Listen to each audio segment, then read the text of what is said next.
I just wanted to share a funny story, and I wanted to thank somebody for bringing this to my attention. Richard Nicotra, he's a lawyer out of Buffalo, New York. He purchased my book, Law Firm SEO. He reached out to me and he's like, "Hey, Jason, I just purchased Law Firm SEO. I got it. Thank you very much.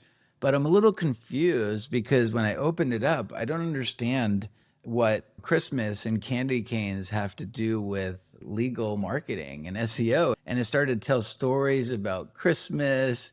And then all of a sudden, then it started to get into the middle about like the war in Iraq. I received this message and I'm like, I don't know what you're talking about, but please send me the book so I can see it. And I'll be more than happy to reimburse you and I'll send you out another signed copy. And he's like, okay, great. So I did that, but check it out. So this is Law Firm SEO. It says Christmas and candy canes.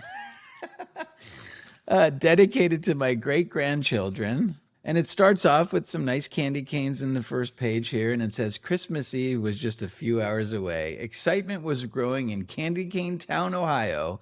And so I can imagine how confused this poor guy was when he opened up this book and it has my face on the back and it's called Law Firm SEO and it's about candy canes. So if anybody else has a misprinted copy, please let me know, or maybe you can sell it on eBay for a couple $1,000s. I'm not sure.